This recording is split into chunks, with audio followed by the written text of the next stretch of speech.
Have you ever opened Instagram or TikTok for just 5 minutes and suddenly felt worse about yourself afterwards?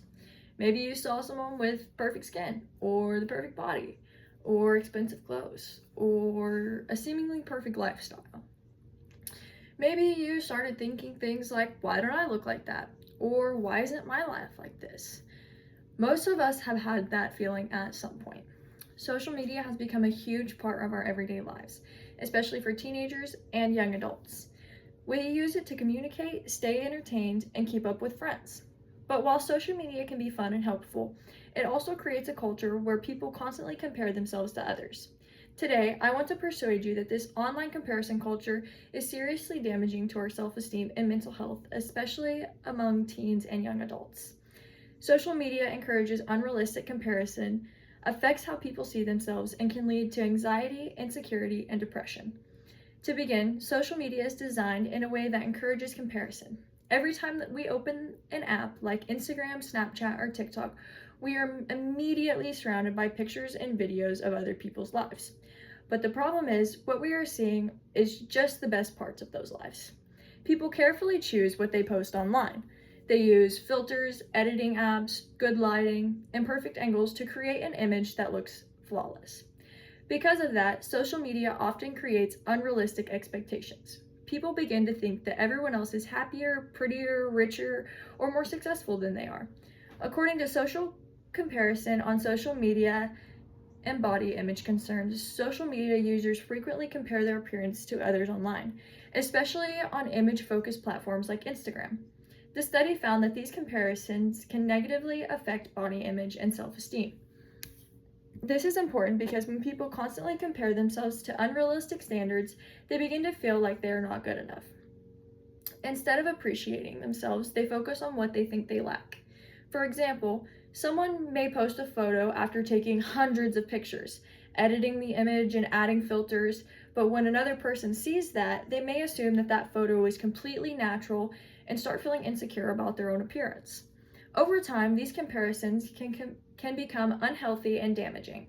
Another major issue is that online comparison culture affects mental health, not just confidence. Research by the Association between Social Media Use and Eating Concerns among young adults found that increased social media use is linked to body dissatisfaction and unhealthy thoughts and appearance. In simple terms, the more time people spend scrolling through social media, the more likely they are to feel negatively about themselves. This can become extremely harmful, especially for teenagers, because adolescence is already a time when people are trying to figure out who they are. When young people constantly compare themselves to influencers, celebrities, or even classmates online, it can lower their confidence and make them feel insecure about their bodies, lifestyle, or achievements. And it's not only appearance that people compare. Social media also causes people to compare relationships, money, popularity, vacations, and overall lifestyles. Someone might see friends hanging out without them, couples posting romantic pictures, or influencers traveling to expensive places. This can create feelings of loneliness and make people feel like their own lives are boring or unsuccessful. This connects something called FOMO, which stands for fear of missing out. According to fear of missing out in social media can increase feelings of anxiety and dissatisfaction because users constantly feel like other people are experiencing better lives than they are. Think about how common it is for someone to check their phone and instantly feel left out after seeing photos of their friends together. Even though social media only shows one small moment, people often assume everyone else is happier all the time. This creates unnecessary stress and sadness. In addition, online comparison culture can become addictive. Many people repeatedly check social media for likes, comments, or validation from others. When posts do well, people may feel temporarily confident, but when they do not get enough attention online, they may begin to question their worth. This is dangerous because self-esteem should not depend on social media approval. Confidence should come from who you are as a person, not from the numbers on a screen. The American Psychological Association reports that social media comparison can negatively impact self-esteem and contribute to anxiety and depression, especially among younger users. This shows that the issue is serious enough for mental health professionals to be concerned about it. Also, Common Sense Media found that many teens may feel pressured to look perfect online and compare themselves to others regularly on social media. This pressure can make people feel like they constantly need to meet unrealistic expectations just to fit in. Now, some people may argue that social media is not entirely bad, and honestly, they are right.